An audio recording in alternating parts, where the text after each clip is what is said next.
क्या आपने कभी सोचा है कि हमारी आंखें इतनी सारी चीजें को एक साथ कैसे देख पाती हैं? आसमान हमें नीला क्यों दिखाई देता है? इंद्रधनुष में 7 रंग ही क्यों दिखाई देते हैं? दूर की चीज साफ दिखाई देती है, लेकिन कभी-कभी पास की चीज क्यों धुंधली दिखाई देने लगती है? और सबसे बड़ा सवाल, हमारी आंख आखिर वस्तुओं का प्रतिबिंब बनाती कैसे है? अगर आप क्लास 10 फिजिक्स पढ़ रहे हैं तो ये चैप्टर 3 जो है आपके लिए बहुत महत्वपूर्ण है, क्योंकि इसमें हम जानेंगे मानव नेत्र की संरचना, दृष्टि दोष की कार्यविधि, निकट दृष्टि दोष, दूर दृष्टि दोष, प्रेस बायोपिया, इनके सुधार तथा प्रकाश के प्रकीर्णन के बारे में। इस चैप्टर से परीक्षा में कई महत्वपूर्ण प्रश्न पूछे जाते हैं, तो वीडियो को अंत तक जरूर देखिए, क्योंकि आज हम मानव नेत्र तथा रंग बिरंगा संसार को यानी चैप्टर 3 इतने आसान तरीके से समझेंगे, यह चैप्टर 3 आपको हमेशा याद रहेगा। तो चलिए शुरू करते हैं चैप्टर को शुरू से लेकर के अंत तक। तो चैप्टर का शुरुआत है यहाँ से और चैप्टर है मानव नेत्र तथा रंग बिरंगा संसार। तो यहाँ पे देख सकते हैं कुछ चित्र दिया गया है यहाँ पे पहला वाला पेज पे, जो कि आपको पीडीएफ का ये पहला पेज है। ऐसे ही कलरफुल नोट्स के माध्यम से हम लोग आगे जानने वाले हैं। तो चलिए आगे बताते हैं आपको जो है इस अध्याय का शुरुआत यहाँ से होता है। यहाँ पे देख सकते हैं ये जितना भी टॉपिक देख रहे हैं ये सारा टॉपिक आपको आगे कवर कराने वाला है। इसका जो है 2 पार्ट हो सकता है और आप लोग दोनों पार्ट को ज़रूर देखिएगा और पूरा जो है कंप्लीट चैप्टर आपको नोट्स के माध्यम से कवर कराने वाले हैं। और ये नोट्स को आप लोग जो है कंप्लीट अपने कॉपी में जो है छाप सकते हैं और अच्छे तरीके से रिवीजन भी कर सकते हैं कम समय में रिवीजन के लिए जो है। तो यहाँ से देख सकते हैं शुरुआत होता है यहाँ से मानव नेत्र तथा रंग बिरंगा संसार। और सबसे पहले जान लेते हैं मानव नेत्र का परिचय, यानी मानव नेत्र क्या है। क्वेश्चन पूछ देता है कि मानव नेत्र किसे कहते हैं या मानव नेत्र क्या है। तो इसका परिभाषा हम लोग लिख सकते हैं, मानव नेत्र एक जटिल प्रकाशीय यंत्र है जो प्रकाश को ग्रहण करके हमारी आँखों में बनी प्रतिमा को मस्तिष्क तक पहुँचाता है तथा हमें देखने की क्षमता प्रदान करता है। तो आँख जो होता है यानी मानव का नेत्र मतलब होता है आँख, ये भी जान लीजिए, नेत्र का मतलब होता है आँख। तो मानव का जो आँख जो होता है ये एक जटिल प्रकाशीय यंत्र होता है और ये आँख जो होता है ये प्रकाश को ग्रहण करता है, फिर हमारी आंखों में बनी प्रतिमा जो होता है यानी जो प्रतिबिंब जो होता है इसको मस्तिष्क तक पहुंचाता है यानी हमारे दिमाग तक पहुंचाता है और ये हमें कोई भी चीज़ को देखने में भी मदद करता है, मानव नेत्र जो होता है। अब ये समझ गए, कुछ यहाँ पे मानव नेत्र का चित्र है, इसको देख लीजिए, फिर हम लोग इसके भाग को जो है अच्छे तरीके से समझेंगे। जैसे ये देख सकते हैं ये मानव नेत्र है, यहाँ से यहाँ तक जो है, और यहाँ से ये मानव नेत्र है। और यहाँ पे बात करते हैं, यहाँ पे देख सकते हैं ऊपर में एक परत होता है जिसको कहते हैं श्वेत पटल, इसको श्वेत पटल कहा जाता है। और इसके बाद यहाँ पे रक्त वाहिनी, यहीं पर जो है रक्त वाहिनी परत जिसको कोराइड भी कहा जाता है, रक्त वाहिनी परत कहा जाता है या रक्त पटल कहा जाता है। इसके नीचे में सबसे नीचे में लास्ट में देख सकते हैं यहाँ पे एक भाग है जिसका नाम है रेटिना या दृष्टि पटल कहते हैं, दृष्टि पटल या रेटिना कहा जाता है। ये हो गया। यहाँ पे एक तंत्रिका जैसा जो निकला हुआ रचना होती है इसको दृक् तंत्रिका कहा जाता है या दृष्टि तंत्रिका भी कहते हैं, दृष्टि तंत्रिका या दृक् तंत्रिका कहा जाता है। और ये वाला बीच वाला भाग जो है विट्रियस द्रव या कचाव द्रव कहते हैं हिंदी में। ये हो गया, ये बीच में द्रव जैसा इसमें भरा रहता है, इस प्रकार से इसी को कहते हैं। यहाँ पे ये मानव नेत्र कहलाता है, ये जो भाग होता है ये जो है ये मानव नेत्र कहलाता है, ये वाला भाग जो है मानव नेत्र कहलाता है। इसी को जो है नेत्र लेंस भी कहा जाता है, देख सकते हैं यहाँ पर नेत्र लेंस कहा जाता है। और इसके बीच में एक भाग होता है इसको पुतली कहा जाता है। और यहाँ पे 2 उंगली जैसी रचना होता है इसको कहा जाता है आइरिस, आइरिस कहा जाता है। यहाँ पे इस साइड में भी होता है और इस साइड में भी होता है आइरिस। और यहाँ पे ये देखिए ये दोनों आँख को जो दोनों तरफ से जो ये तान करके जो रखता है इसको कहा जाता है सिलियरी पेशिया, सिलियरी पेशिया दोनों तरफ रहता है। ये हो गया। इसके बाद ये उभरा हुआ भाग को कॉर्निया कहा जाता है, जिसे नेत्र पटल भी कहा जाता है, कॉर्निया कहते हैं। अब यहाँ तक हम लोग समझ गए। यहाँ तक समझने के बाद जो है अब हम लोग इसके सभी भाग जो है ये जितने भी भाग होते हैं इस सभी भाग को एक लाइन बाय लाइन जो हम लोग समझ लेते हैं। यहाँ पर देख सकते हैं दिया गया है कि मानव नेत्र के प्रमुख भाग जो है, मानव नेत्र का प्रमुख भाग में श्वेत पटल हो जाएगा, नेत्र पटल, इसके बाद जो है वर्ण पटल यानी आइरिस जो है, पुतली हो गया, नेत्र लेंस हो गया, सिलियरी मांसपेशियाँ हो गया, रेटिना यानी दृष्टि पटल हो गया, दृष्टि तंत्रिका हो गया, कोराइड हो गया यानी रक्तवाहिनी परत, और विट्रियस द्रव यानी कचाव द्रव हो गया। इस प्रकार से जो है मानव नेत्र के ये भाग होते हैं। अब जानते हैं यहाँ से जो है मानव नेत्र कैसे कार्य करता है। मानव नेत्र क्वेश्चन पूछा जाए यदि कि मानव नेत्र कैसे कार्य करता है, तो हम लोग लिख सकते हैं जब हम किसी वस्तु को देखते हैं तब उस वस्तु से परावर्तित प्रकाश हमारी आँख में प्रवेश करता है। जब हम किसी वस्तु को देखते हैं तो वहाँ से जो होता है उस वस्तु से परावर्तित होकर के प्रकाश हमारी आँख में प्रवेश करता है और फिर जो हम किसी वस्तु को देख पाते हैं। प्रकाश कॉर्निया तथा लेंस से होकर अपवर्तित होता है और रेटिना पर वास्तविक उल्टी तथा छोटी प्रतिमा बनाती है यानी प्रतिबिंब बनाती है। रेटिना पर प्रतिबिंब बनाता है, वास्तव में बनाता है, इसलिए वास्तविक कहा जाता है। उल्टा बनाता है और छोटा प्रतिबिंब बनाता है रेटिना पर जो है आँख जो होता है। और प्रतिबिंब जो होता है ये दृष्टि तंत्रिका द्वारा मस्तिष्क तक पहुंचती है, यानी दृष्टि यानी दृक् तंत्रिका जिसको कहते हैं, इसके द्वारा ये जो है मस्तिष्क तक पहुंचता है प्रतिबिंब। और मस्तिष्क उस प्रतिमा की व्याख्या करता है और हमें वस्तु दिखाई देती है। मस्तिष्क जो होता है उस प्रतिबिंब जो होता है उसको व्याख्या करता है, इसके बाद जो है हमें जो है कोई भी वस्तु दिखाई देता है। अब जानते हैं इसके मुख्य बिंदु क्या सब है। जैसे मानव नेत्र एक जैविक प्रकाशीय यंत्र है और यह हमें देखने की क्षमता प्रदान करता है। आँख जो होता है नेत्र में अपवर्तन द्वारा रेटिना पर प्रतिबिंब बनती है। मस्तिष्क उस प्रतिबिंब की व्याख्या करके हमें देखने का अनुभव देता है।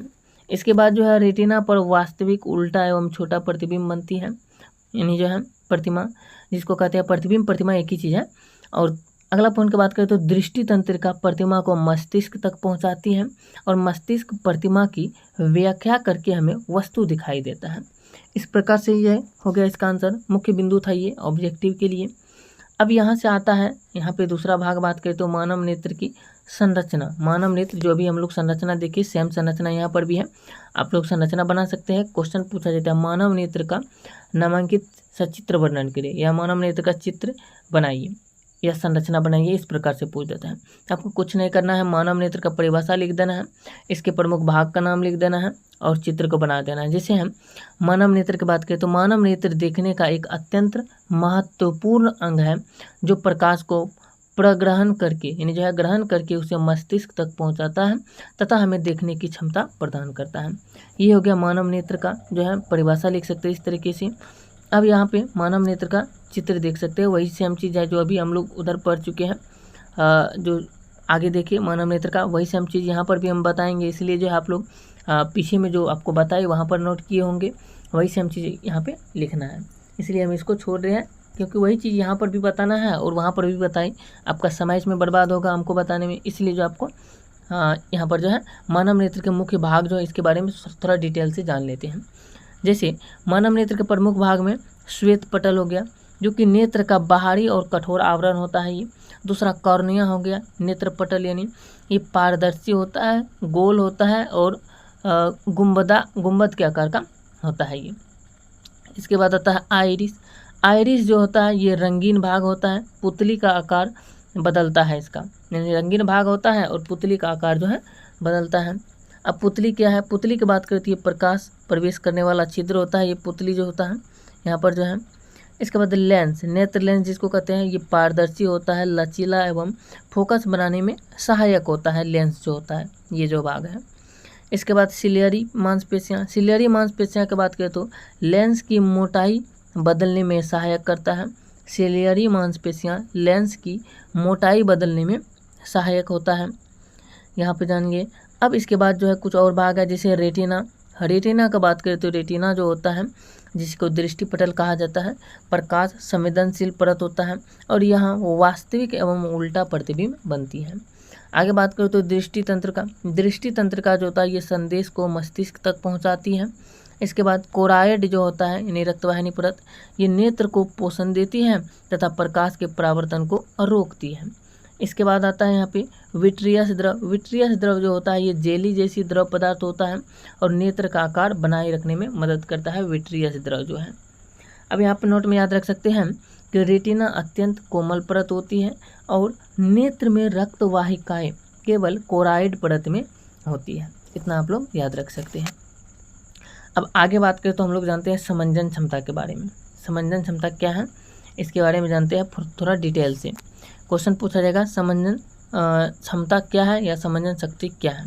तो लिख सकते हैं नेत्र की वह क्षमता जिसके द्वारा नेत्र का लेंस अपनी फोकस दूरी को आवश्यकता अनुसार बदलकर निकट तथा दूर की वस्तुओं की यानी स्पष्ट प्रतिबिंब रेटिना पर बना लेता है, वही जो है समंजन क्षमता कहलाता है। जैसे हम लोग कोई भी वस्तु को देखते हैं, मान लीजिए इसमें जो हम लोग जो है कोई भी वस्तु को देखते हैं, तो कोई भी वस्तु को देखने के लिए हम दूर की वस्तु को देखने के लिए हम थोड़ा आँख को बड़ा करते हैं और नज़दीक की वस्तु देखने के लिए जो है आँख को छोटा करके देखते हैं।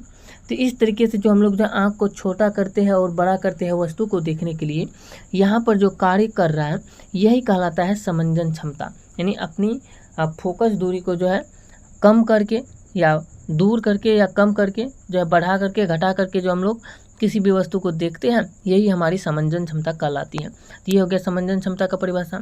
अब समंजन जो है समंजन शक्ति का कारण क्या होता है। इसका कारण होता है नेत्र लेंस का आकार सिलियरी मांसपेशियों द्वारा नियंत्रित होता है। दूसरा है सिलियरी मांसपेशियों लेंस पर लगे सूतों यानी जो है संस्पेशरी लिगामेंट को खींचती हैं या ढीला करता है और इसी कारण जो है लेंस की वक्रता बदलती है, यानी जो वक्रता बदलती है तथा फोकस दूरी बदलती है। यही है समंजन क्षमता का जो है कारण।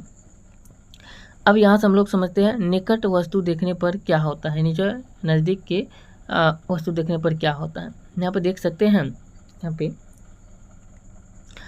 यहाँ पे है कि निकट वस्तु देखने पर क्या होता है। देखो, जब हम किसी निकट वस्तु को देखते हैं तब सिलियरी मांसपेशियाँ संकुचित हो जाती हैं, यानी सिकुड़ जाती हैं, संकुचित हो जाती हैं और संस्पेशरी लिगामेंट ढीले हो जाता है और लेंस अधिक उत्तल जो होता है ये मोटा हो जाता है और फोकस दूरी कम हो जाती है तथा वस्तु का स्पष्ट प्रतिबिंब रेटिना पर बनता है। ये जो है यहाँ पर देख रहे हैं कि इसका प्रतिबिंब जो है रेटिना पर यहाँ पर जो है बन रहा है, रेटिना पर बन रहा है। प्रतिबिंब जो होता है रेटिना पर बन रहा है यहाँ पर, यही जो है स्पष्ट है। रेटिना पर जब प्रतिबिंब बनता है तो स्पष्ट प्रतिबिंब बनता है। ये हो गया, इस प्रकार से ये निकट स्थित वस्तु को देखने पर बनता है। सेम चीज़ यदि हम दूर वस्तु को देखते हैं, यानी दूर स्थित वस्तु को देखते हैं, तब क्या होता है। तो देख सकते हैं दूर वस्तु को देखने पर यानी जो है दूर बिंदु पर क्या होता है। जब हम किसी वस्तु को जो है दूर वस्तु को देखते हैं तब सिलियरी मांसपेशियाँ शिथिल हो जाती हैं और संस्पेशरी लिगामेंट तने रहते हैं और लेंस पतला यानी कम उत्तल हो जाता है, यानी जो लेंस पतला हो जाता है यानी कम हो जाता है उत्तल लेंस और फोकस दूरी बढ़ जाती है और वस्तु का स्पष्ट प्रतिबिंब जहाँ रेटिना पर बनता है। जैसे दूर वस्तु बराबर दूर बिंदु, इस प्रकार से बनता है। और यहाँ पर बात करें तो यहाँ पर देख सकते हैं ये वस्तु का जो प्रतिबिंब बन रहा है, दूर में यदि प्रतिबिंब बन रहा है तो यहाँ पर देख सकते हैं ये कारण, जितना कारण अभी बताया ये सब कारण यहाँ पर लेंस में होता है। इसके बाद प्रतिबिंब जो है रेटिना पर बनता है और लेंस पतला होता है यहाँ पे और फोकस दूरी अधिक होता है यहाँ पर जो है। ये हो गया, नोट में याद रख सकते हैं इस चैप्टर को, यानी इस पेज को जो बताएं।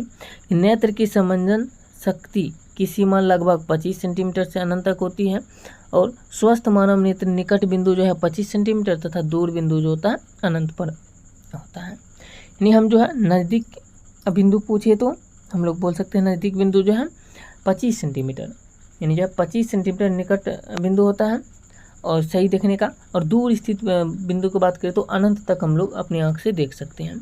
कम से कम 25 सेंटीमीटर की दूरी और अधिक से अधिक अनंत दूरी तक को हम लोग देख सकते हैं अपनी आँखों के द्वारा। अब यहाँ पर बात करें तो अब हम लोग समझ लेते हैं यहाँ पे निकट बिंदु एवं दूर बिंदु के बारे में, निकट बिंदु और दूर बिंदु के बारे में। जैसे निकट बिंदु नियर पॉइंट जो है वह किसको कहते हैं, वह न्यूनतम दूरी जिस पर नेत्र स्पष्ट वस्तु को देख सकता है निकट बिंदु कहलाती है। सामान्य नेत्र का निकट बिंदु जो है 25 सेंटीमीटर होता है। ये हो गया, देख सकते हैं 25 सेंटीमीटर की दूरी पर है और यहाँ से जो हम लोग इस वस्तु को जो है इसको सही तरीके से देख पाते हैं, सही से दिखा देता है और इसका प्रतिबिंब रेटिना पर बनता है। ये जो है सामान्य नेत्र होता है। दूसरा दूर बिंदु, वह अधिकतम दूरी जिस पर नेत्र स्पष्ट वस्तु को देख सकता है दूर बिंदु कहलाती है। सामान्य नेत्र का दूर बिंदु जो है अनंत होता है।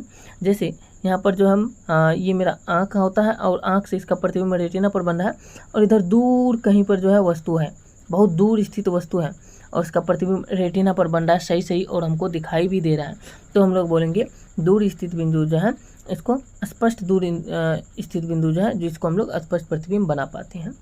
और अनंत तक होता है इसका दूरी। अब यहाँ से क्वेश्चन देख सकते हैं कि सामान्य नेत्र किसी वस्तु को 25 सेंटीमीटर से अनंत तक की दूरी को स्पष्ट देख सकता है। जैसे यहाँ पे ये 25 सेंटीमीटर की दूरी पर है, देख सकते हैं, और यहाँ पर जो है अनंत तक जो है ये है। इस प्रकार से जो है हम लोग देख पाते हैं। अब तुलना की बात करें तो कुछ परिभाषा, दूरी, स्थिति, चिन्हित, सामान्य मान, ये सब समझ लेते हैं। जैसे विषय की बात करें तो परिभाषा बात करें तो निकट बिंदु का लिख सकते हैं न्यूनतम दूरी जिस पर स्पर्श दिखे, और दूर बिंदु का अधिकतम दूरी जिस पर स्पर्श दिखे। दूरी की बात करें तो निकट बिंदु जो है नेत्र के पास की ओर, और दूर बिंदु जो होता है नेत्र से दूर की ओर होता है। स्थिति, वस्तु के निकट होते हैं निकट बिंदु, और दूर बिंदु जो होता है बहुत दूर होता है। निकट बिंदु जो है ये सीमित दूरी होती है, लेकिन दूर बिंदु का अनंत दूरी होती है। निकट बिंदु जो होता है इसका सामान्य मान 25 सेंटीमीटर होता है, और दूर बिंदु जो होता है इसका सामान्य मान अनंत तक होता है। ये हो गया। याद रखने योग्य, याद रख सकते हैं कि स्वस्थ मानव नेत्र के स्पष्ट दृष्टि सीमा जो है 25 सेंटीमीटर से अनंत तक होती है, और यदि वस्तु 25 सेंटीमीटर से कम दूरी पर है तो नेत्र को समंजन करना पड़ता है। ये हो गया। अब कुछ और पॉइंट याद रख सकते हैं। यहाँ पे देख सकते हैं कि स्पष्ट दृष्टि की सीमा क्या है। स्पष्ट दृष्टि की सीमा तो बोल सकते हैं न्यूनतम दूरी की जो है, इसको बोल सकते हैं कि वह निकटतम दूरी जिस पर नेत्र स्पष्ट प्रतिबिंब रेटिना पर बन सकता है न्यूनतम दूरी कहलाती है, और ये 25 सेंटीमीटर। इसको तो हम लोग समझ चुके हैं, अगले पेज में भी समझे। दूर स्थित बिंदु, स्पष्ट दृष्टि सीमा, ये हम लोग समझ चुके हैं, और इसको भी हम लोग देख लिए हैं। अब यहाँ से कुछ यहाँ पे उम्र का प्रभाव पड़ता है, ये भी देख सकते हैं। जैसे उम्र बढ़ने के साथ नेत्र की लेंस लोच कम हो जाती है, जिससे निकट की वस्तुओं को स्पष्ट देखने की क्षमता घट जाती है। इसे प्रेस बायोपिया कहते हैं। प्रेस बायोपिया कहते हैं। यहाँ से क्वेश्चन पूछ सकता है प्रेस बायोपिया किसको कहते हैं, तो लिख सकते हैं कि उम्र बढ़ने के साथ नेत्र की लेंस की लोच कम हो जाती है, जिससे निकट की वस्तुओं को स्पष्ट देखने की क्षमता घट जाती है। इसे प्रेस बायोपिया कहते हैं। और उम्र के अनुसार जो है न्यूनतम दूरी में परिवर्तन होता है। जैसे 10 वर्ष की उम्र में जो है न्यूनतम दूरी लगभग 7 सेंटीमीटर होता है, 20 वर्ष में 10 सेंटीमीटर, 40 वर्ष में 25 सेंटीमीटर, 50 वर्ष में 40 सेंटीमीटर, और 60 वर्ष में 100 सेंटीमीटर या इससे अधिक होता है। ध्यान देने योग्य बात है कि स्वस्थ नेत्र निकट की वस्तु को 25 सेंटीमीटर तक तथा दूर की वस्तु को अनंत तक देख सकता है। उम्र बढ़ने पर निकट की सीमा बढ़ती जाती है। ये हो गया। आगे यहाँ पर जो है आगे शुरू हो जाता है दृष्टि दोष क्या है। यहाँ से होता है दृष्टि दोष की शुरुआत। दृष्टि दोष क्या है इसके बारे में जो हम लोग जानते हैं। दृष्टि दोष का बात करते हैं, यहाँ पर लिख सकते हैं, और इसके थोड़ा डिटेल से समझेंगे। दृष्टि दोष क्या है, क्वेश्चन पूछता है दृष्टि दोष क्या है, इसके सभी प्रकार को जो है व्याख्या कीजिए। तो इसको 5 नंबर का क्वेश्चन पूछा जाता है। तो लिख सकते हैं दृष्टि दोष देकर के डैश देकर के लिख सकते हैं कि जब किसी व्यक्ति की आंख किसी वस्तु का प्रतिबिंब रेटिना पर स्पष्ट रूप से नहीं बना पाती तब उसे दृष्टि दोष कहते हैं, और ऐसी अवस्था में वस्तु धुंधली दिखाई देती है।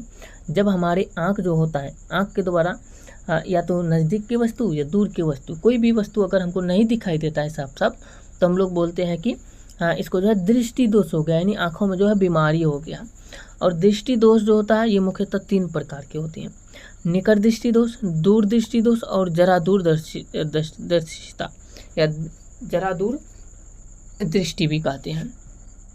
ये 3 प्रकार का होता है। अब देखिए दृष्टि दोष जो होता है इसका क्या कारण होता है, दृष्टि दोष क्यों होता है।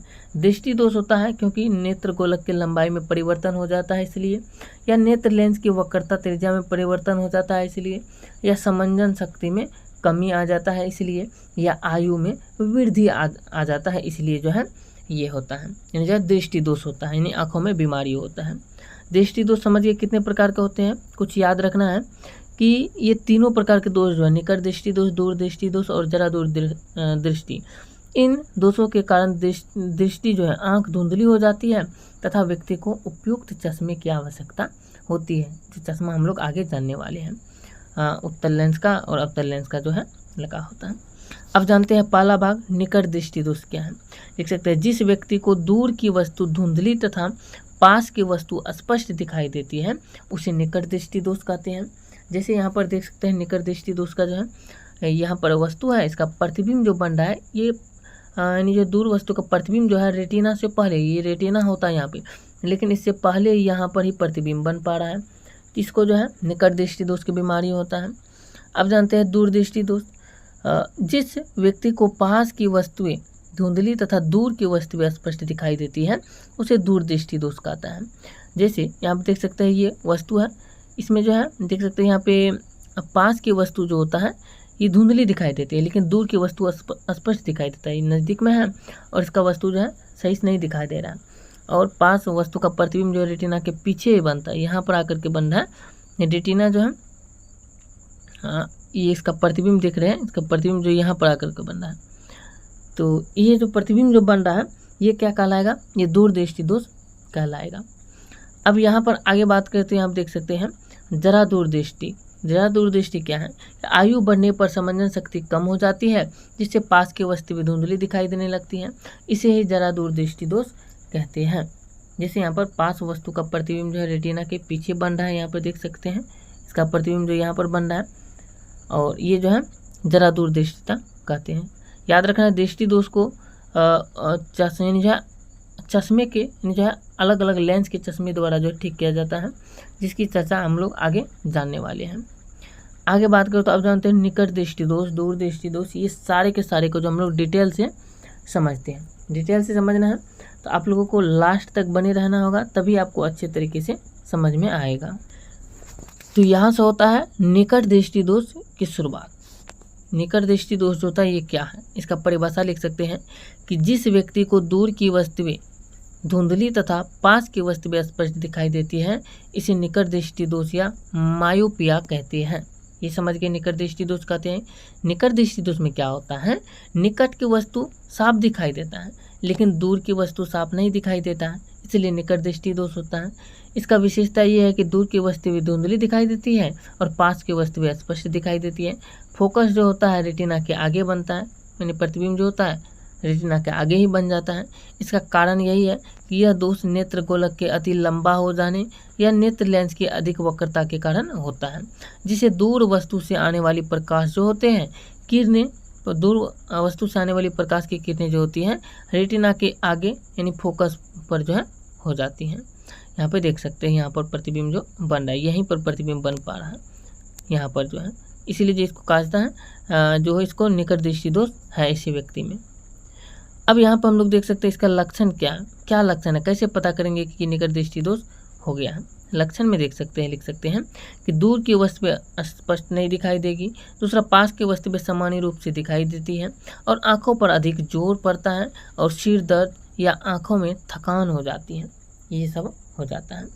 और उपचार की बात करें तो इसका सुधार भी किया जाता है, और सुधार कैसे किया जाता है इसको समझ लेते हैं। जैसे देख सकते हैं सुधार में बात करें तो इस दोष को यानी जो है निकट दृष्टि दोष को अवतल यानी जो है अंतर्वर्ता लेंस का चश्मा लगाकर सही किया जाता है, यानी जो है अवतल लेंस के चश्मा का प्रयोग करके सुधार किया जाता है। जैसे इसका प्रतिबिंब बन रहा था वो आप लोग दिखा दिए, जब निकट दृष्टि दोष होता है तो इसको सुधार करने के लिए यहाँ पर जो है ये नेत्र लेंस है, इससे आगे एक अवतल लेंस का चश्मा यहाँ पे लगा दिया जाता है। अब इस चश्मे के माध्यम से मान लीजिए चश्मा है, चश्मा हम लोग आँख में जो पहनते वही मान लीजिए यहाँ पे दिखाने के लिए यहाँ पर लगाया जाता है, चित्र में आपको बताया जाता है। तो दूर स्थित वस्तु से अगर प्रतिबिंब आ रहा है, यहाँ पर जो है दूर से अगर किरण आ रहा है, यहाँ पर से टकराने के बाद इससे अपवर्तन होता है, अपवर्तन होने के बाद यहाँ से अब ये जो है ये सीधा रेटिना पर प्रतिबिंब बना पा रहा है और हम वस्तु को जो है साफ साफ देख पाते हैं, क्योंकि यहाँ पे चश्मा का हम लोग प्रयोग कर लिया है अवतल लेंस का, और यहाँ से प्रतिबिंब रेटिना पर बनता है और साफ साफ दिखाई देता है वस्तु। इसे ही कहा जाता है निकट दृष्टि दोष का उपचार। अब यहाँ पे निकट दृष्टि दोष का उपचार समझ गए कि अवतल लेंस के द्वारा किया जाता है। और बात करें तो याद रख सकते हैं अवतल लेंस अपसारी लेंस होता है जो आने वाली किरणों को अपसारित करता है और इससे नेत्र लेंस का फोकस पीछे की ओर खिसक जाता है तथा प्रतिबिंब रेटिना पर बनता है। यहाँ पर रेटिना पर जो बन रहा है ये आँख का चित्र देख सकते हैं। अब संक्षेप में हम लोग याद रख सकते हैं निकट दृष्टि दोष में दूर वस्तुओं के प्रतिबिंब रेटिना का आगे बनता है, जिसे अवतल लेंस की सहायता से रेटिना पर लाया जाता है। यहाँ तक हम लोग जो है निकट दृष्टि दोष को कंप्लीट कवर किए। तो ये वीडियो 20 मिनट से ऊपर का हो गया है और आपके लिए जो है हम लोग नेक्स्ट वीडियो में जानने वाले हैं कि दूरदृष्टि दोष क्या है, इंद्रधनुष, ये सारा प्रिज्म, ये सारा चीज़ जो हम लोग जो है अब अगले वीडियो में जानने वाले हैं, इसका दूसरा पार्ट में।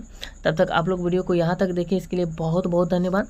और अगला पार्ट को जरूर देखिएगा यदि नोट्स इसी तरीके से आपको भी बनाना है और कलरफुल नोट्स के माध्यम से पढ़ना है तो दूरदृष्टि को हम लोग आगे जाने वाले हैं।